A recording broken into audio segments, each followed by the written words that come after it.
Mari kita masuk di dalam doa. Terima kasih Tuhan untuk kasih-Mu yang begitu besar, yang rela datang ke dalam dunia. Engkau meninggalkan segala kemuliaan-Mu di atas surga, supaya Engkau datang untuk turut merasakan kesusahan kami, pergumulan kami, kesedihan kami, ketakutan kami, kekhawatiran kami sebagai seorang manusia. Terima kasih untuk kasih-Mu yang begitu besar. Tuhan, tolonglah kami supaya kami boleh memaknai kasih-Mu itu setiap kali kami merayakan Natal. Kami boleh mengucap syukur untuk kasih-Mu yang begitu besar itu Tuhan. Sekarang kami mau mendengarkan firman Tuhan.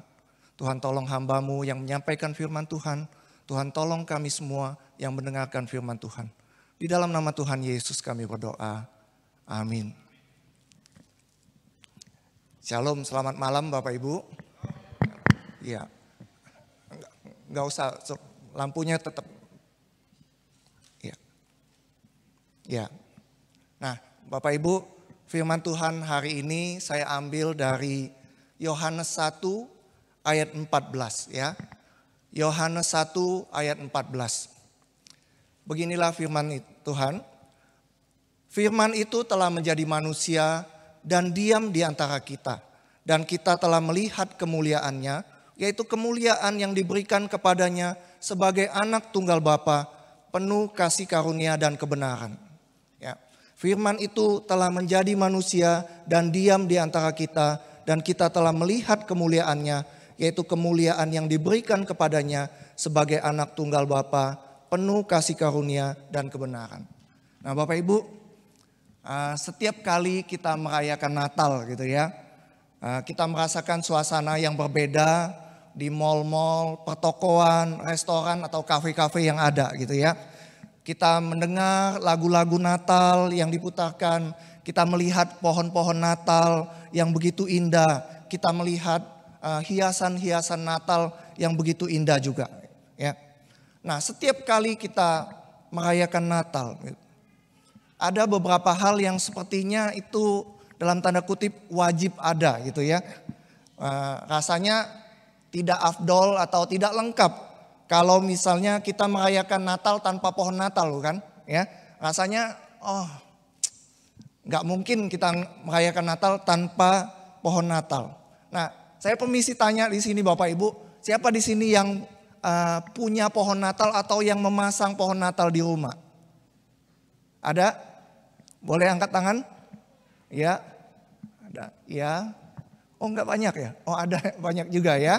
Oke, nah Bapak Ibu, saya permisi bertanya kepada Bapak Ibu yang punya atau yang memasang pohon Natal di rumah.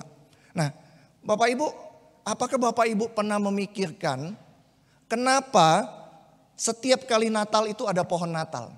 Ya, kita setiap kali Natal pasang pohon Natal.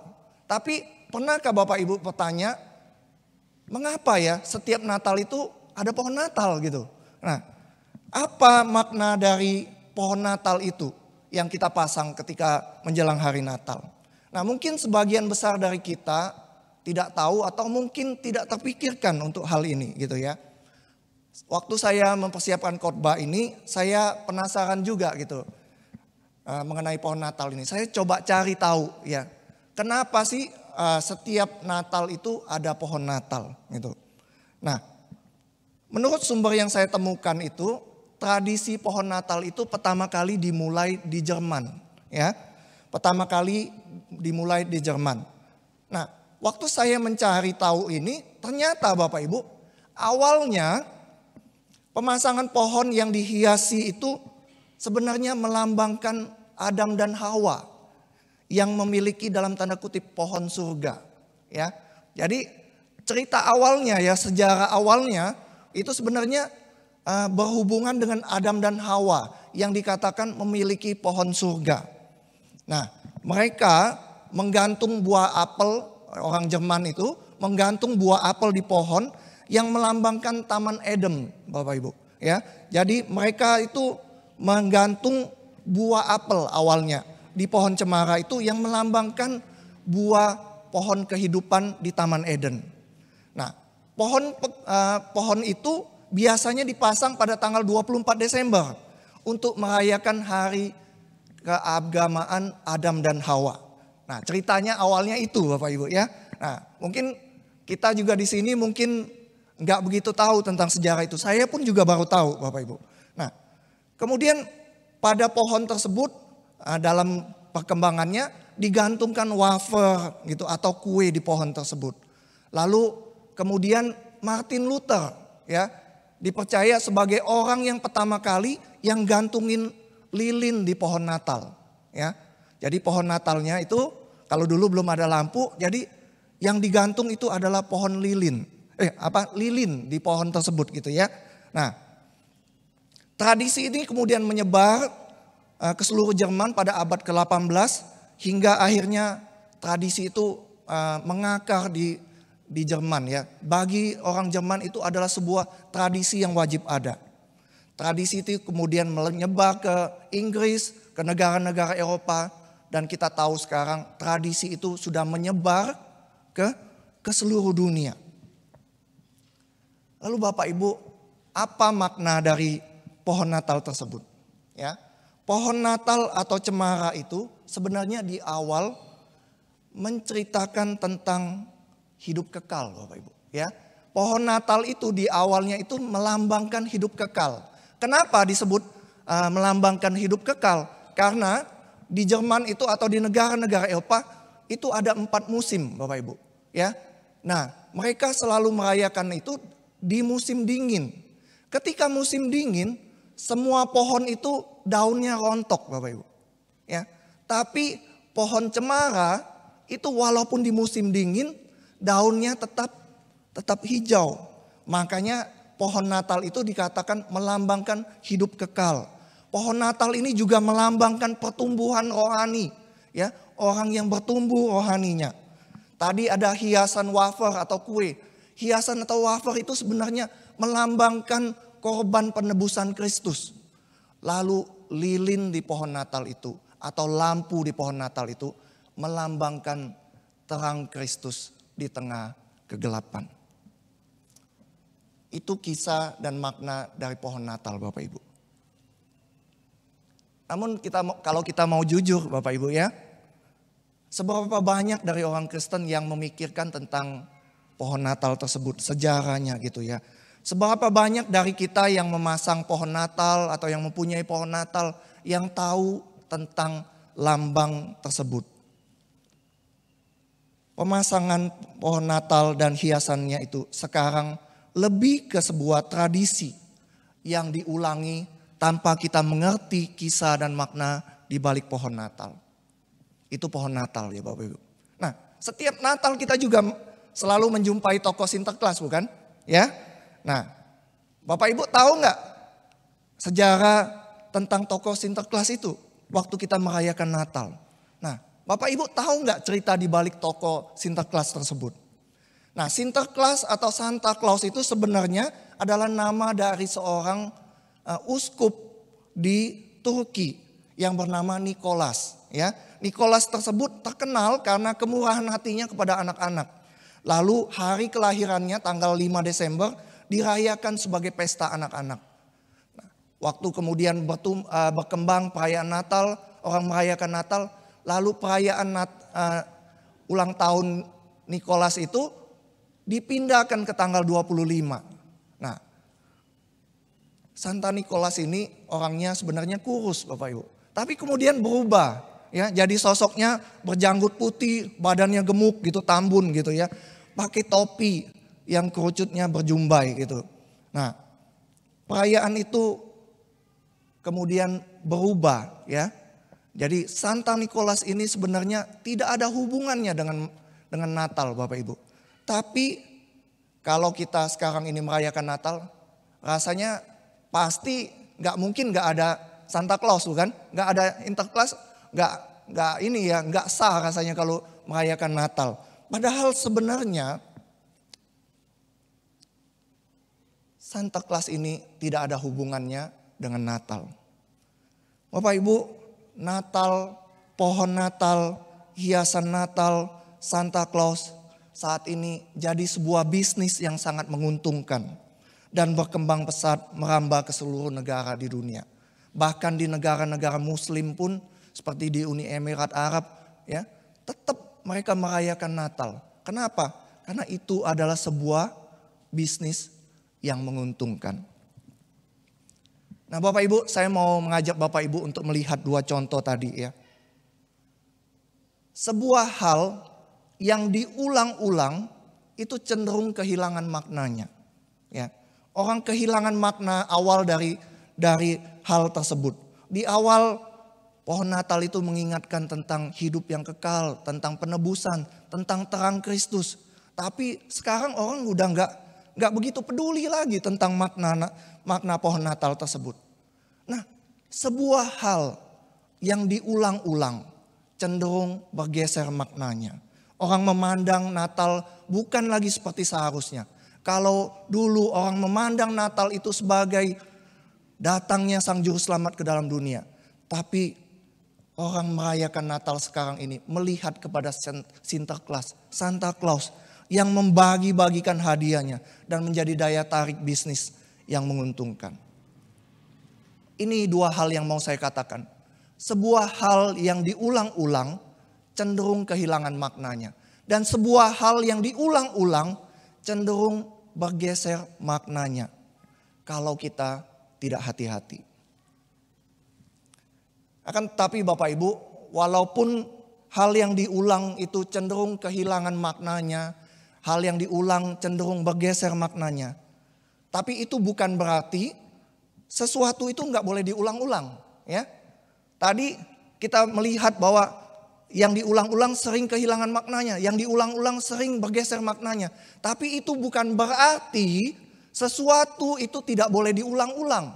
Kenapa saya katakan demikian? Karena firman Tuhan seperti di dalam Ulangan 6 ayat 6-7 ini. Dikatakan begini, apa yang kuperintahkan kepadamu pada hari ini haruslah engkau perhatikan. Haruslah engkau mengajarkannya berulang-ulang kepada anak-anakmu. Perintah apa Bapak Ibu? Perintah ini, kasihilah Tuhan Allahmu dengan segenap hatimu dan dengan segenap jiwamu dan dengan segenap kekuatanmu. Perintah inilah yang dikatakan harus kita ajarkan berulang-ulang kepada anak-anak kita. Jadi memang ada hal-hal yang harus diulang. Supaya apa? Supaya bisa diingat dan dilakukan terus-menerus. Dalam hal ini mengasihi Tuhan, Bapak Ibu. Nah, di PB juga demikian Bapak Ibu. Tuhan Yesus di dalam perjanjian baru dalam Lukas 22 ayat 19 dicatat. Mengambil roti, mengucap syukur, memecah-mecahkannya dan memberikannya kepada mereka. Katanya, inilah tubuhku yang diserahkan bagi kamu. Perbuatlah ini menjadi peringatan akan daku. Setiap kali kita merayakan perjamuan kudus, walaupun itu diulang, kita diingatkan kembali. Diingatkan kembali apa?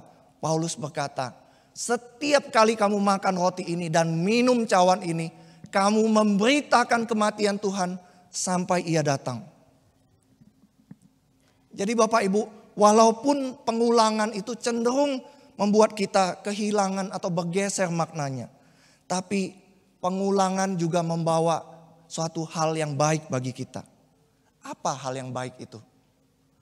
Sesuatu yang diulang itu dimaksudkan supaya kita terus-menerus diingatkan kembali. Ya, saya ulangi ya. Diulang nih harus. Sesuatu yang diulang itu dimaksudkan supaya kita terus-menerus diingatkan kembali. Sesuatu yang diulang itu dimaksudkan supaya kita tidak lupa, ya. Kalau Bapak Ibu lihat di poster-poster tentang tragedi Kanjuruhan, selalu ditulis menolak lupa. Kenapa? Karena manusia gampang sekali lupa. Kalau nggak diulang, kita gampang lupa. Kalau begitu Bapak Ibu, apa yang tidak boleh kita lupakan sewaktu kita merayakan Natal? Ya. Apa yang harus kita ingat terus sewaktu kita merayakan Natal? Nah, Bapak Ibu, Natal mengingatkan kita semua akan kasih Tuhan kepada kita. Setiap kali kita merayakan Natal, kita diingatkan kembali betapa Tuhan mengasihi kita. Setiap kali kita merayakan Natal, kita diingatkan kembali betapa Tuhan mengasihi kita. Bapak Ibu, sebagai penutup saya akan menceritakan sebuah kisah yang mungkin bisa menolong kita mengerti apa itu sesungguhnya yang harus kita ingat. Apa itu sesungguhnya yang kita tidak boleh lupa ketika kita merayakan Natal. Apa sesungguhnya makna Natal bagi kita. Nah Bapak Ibu, suatu kali ada seorang pria yang sama sekali tidak percaya tentang Yesus gitu ya. Dia tidak percaya tentang keberadaan Yesus.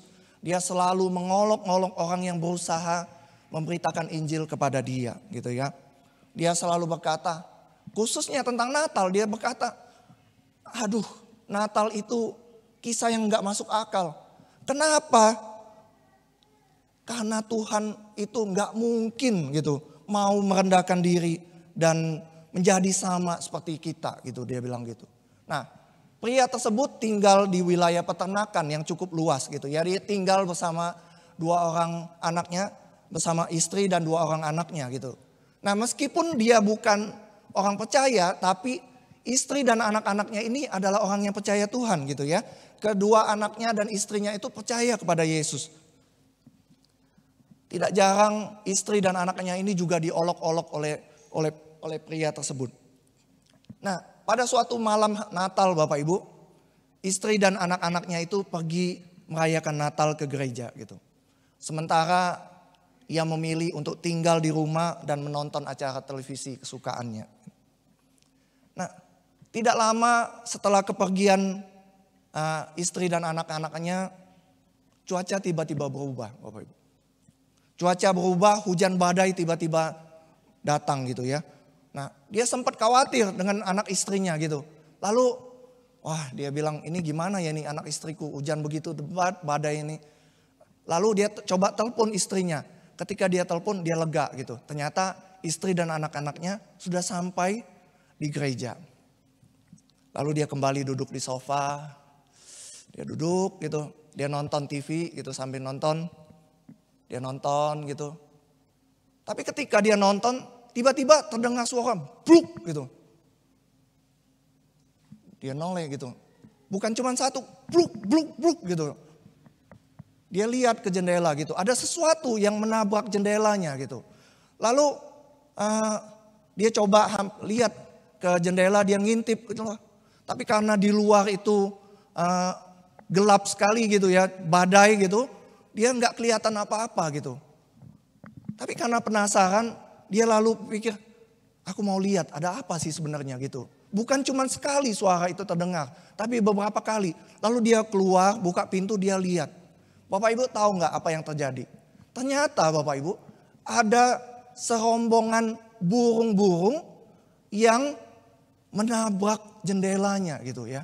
Jadi karena cuaca begitu jelek, cuaca begitu buruk, angin begitu kencang, hujannya begitu deras, sehingga burung-burung tersebut kehilangan arah. Dan waktu burung-burung itu terbang, mereka dibawa angin lalu menabrak jendela rumahnya tersebut.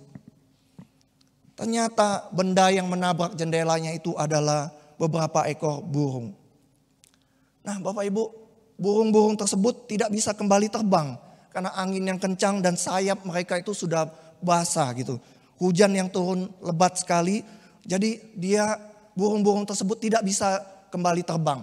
Lalu karena kasihan, dia lalu berpikir untuk menolong burung-burung tersebut. Lalu apa yang dia lakukan? Dia usir. Dia pikir, oh iya, aku buka kandang kudaku ya. Dia bilang, karena dia tinggal di peternakan, dia buka kandang kudanya. Dia berpikir untuk mengusir burung itu masuk ke dalam kandang Bapak Ibu. Ya, lalu dia memutari burung-burung tersebut. Dia usir. Dia coba usir. Tapi begitu dia didekatin, burung-burung itu didekati, burung itu terbang menjauh. Bukannya terbang ke arah kandang kuda tersebut, mereka malah terbang menjauh. Lalu dia berusaha deketin lagi pelan-pelan. Dia berusaha tangkap burung tersebut. Tapi nggak berhasil juga karena ini burung liar. Ketika dideketin baru mau ditangkap, burungnya sudah terbang lagi. Dia berusaha segala cara. Kemudian dia dapat ide lagi. Oh iya, saya ada roti, siap. Masuk ke dalam rumah, dia ambil rotinya. Dia taruh rotinya tuh di depan pintu kandang tersebut. Dengan harapan burung-burung tersebut yang sudah kelaparan, kedinginan bisa ngambil roti tersebut. Tapi ditunggu. Burung-burung ini enggak juga mengerti. Gitu ya. Mereka enggak mengerti juga maksud hatinya tersebut. Lalu dia setengah kesal juga gitu ya. Dia berkata, dia melihat burung-burung tersebut ada yang sudah semakin lemah. Lalu dia berkata dalam hatinya, kenapa sih mereka enggak mau mengikuti aku? Kenapa sih mereka tidak mau aku dekati? Kenapa sih mereka tidak mau aku tangkap? Mereka akan selamat kalau mereka mengikuti aku. Gitu. Bagaimana caranya supaya aku bisa memasukkan burung-burung ini ke dalam kandang dan membuat mereka tidak mati kedinginan di luar sini? Dia masih berusaha cari cara untuk membuat burung-burung tersebut masuk ke dalam kandang kuda tersebut. Lalu dia berpikir begini, Bapak Ibu. Satu-satunya cara untuk menyelamatkan mereka adalah dengan menjadi sama seperti mereka. Berbicara langsung dalam bahasa mereka. Kalau saja aku adalah burung, maka aku pasti bisa menuntun mereka ke tempat yang lebih aman, Bapak Ibu. Satu-satunya cara untuk menyelamatkan burung-burung tersebut adalah menjadi sama seperti mereka. Berbicara langsung dalam bahasa mereka. Kalau saja aku adalah burung, maka aku pasti bisa menuntun mereka ke tempat yang lebih aman. Ketika dia berpikir demikian, tiba-tiba dia terdiam dan tersadar. Pikiran tersebut mengingatkannya kepada Yesus. Walaupun dia tidak mau percaya, tapi istri dan anak-anaknya itu berusaha menginjili sang ayah ini. Ya, dia sudah mendengar juga tentang Yesus. Dia kemudian menyadari bahwa untuk menyelamatkan umat manusia, sebenarnya Tuhan sudah melakukan banyak upaya, Bapak Ibu. Ya, dia melakukan banyak cara supaya umatnya itu mengerti maksud hatinya itu bahwa sebenarnya Tuhan itu ingin menyelamatkan mereka. Tapi mereka tidak juga mengerti. Ketika Tuhan mendekati mereka, mereka lari menjauh. Ketika Tuhan berusaha menangkap mereka, mereka lari menghindar. Padahal Bapak Ibu, Tuhan bermaksud membawa mereka ke tempat yang lebih aman. Ke tempat di mana Tuhan berada. Tidak ada cara lain supaya umatnya itu mengerti isi hatinya. Selain dengan cara datang ke dalam dunia, mengambil rupa sama seperti manusia. Berbicara dalam bahasa yang bisa mereka mengerti. Menjalani hidup sama seperti mereka. Tidak ada cara lain. Akhirnya Tuhan memutuskan untuk datang ke dalam dunia. Menjadi sama seperti kita. Menjadi sama seperti manusia. Dia datang mengambil rupa seorang bayi kecil yang tidak berdaya. Dan ketika dewasa Bapak Ibu, dia menyerahkan nyawanya di atas kayu salib. Menggantikan kita. Dia mati di atas kayu salib menjadi tebusan bagi umatnya. Itu yang Tuhan lakukan bagi kita. Bapak Ibu, kasih Tuhan seperti inilah yang kita peringati berulang-ulang ketika kita merayakan Natal. Seorang Tuhan yang datang ke dalam dunia, mengambil rupa seorang hamba. Dia taat melakukan misi yang diberikan Tuhan, bahkan taat sampai mati di atas kayu salib. Kasih Tuhan inilah yang harus kita terus ingat. Kasih Tuhan inilah yang tidak boleh kita lupakan setiap kali kita merayakan Natal. Tuhan mengasihi kita dan Dia tidak ingin kita mengalami kematian kekal. Dia ingin kita itu mengalami hidup kekal bersama dengan Dia. Bapak Ibu, Dia melakukannya karena kasih-Nya kepada kita. Biarlah ingatan ini membuat kita menghargai Natal setiap kali kita merayakannya. Ya, biarlah ingatan-ingatan ini, ingatan-ingatan tentang kasih-Nya itu membuat kita lebih menghargai Natal setiap kali kita merayakannya. Tuhan memberkati kita semua. Saya mengajak Bapak Ibu untuk berdiam diri di hadapan Tuhan. Sehingga akan menyanyikan lagu Firman Jadi Manusia.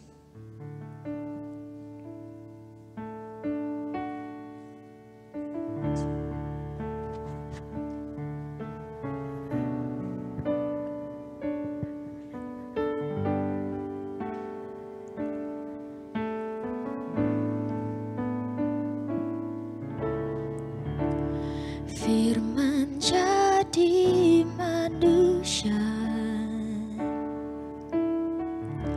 diam di antara kita. Ada hidup terang bagi manusia. Engkau datang bagi kepunyaanmu. Firman jadi manusia, diam di antara kita. Ada hidup terang bagi manusia. Engkau datang bagi kepunyaanmu. Yesus, Kaulah juru selamatku. Ku akui Kau Tuhan bagiku. Kau terang bagi saat gelapku. Kau pintu bagi setiap jalan. Saya mengajak Bapak Ibu untuk menyanyikan lagu ini bersama-sama.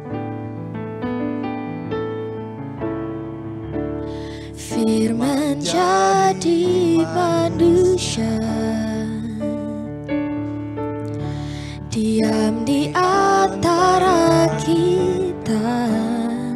Ada hidup terang bagi manusia.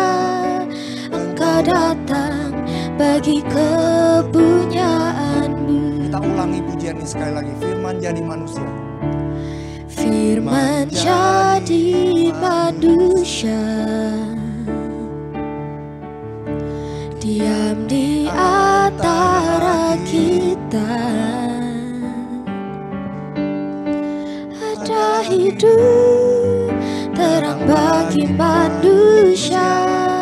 Engkau datang bagi kepunyaanmu. Yesus, Yesus, Kaulah juru selamatku.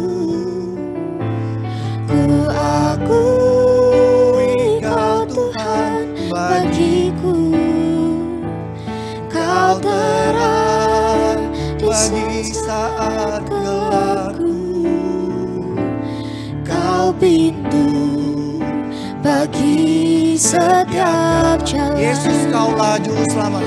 Yesus, Kaulah juru selamatku. Ku akui Kau Tuhan bagiku. Kau terang bagi saat gelapku. Kau pintu bagi setiap jalan. Katakan, Yesus, Kaulah juru selamat. Yesus, Kaulah juru selamatku. Ku akui Kau Tuhan bagiku. Kau terang bagi saat gelapku. Kau pintu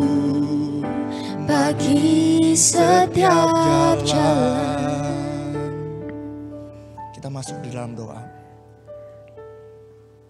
Bapak Ibu, Tuhan datang ke dalam dunia untuk terus merasakan kesusahan kita.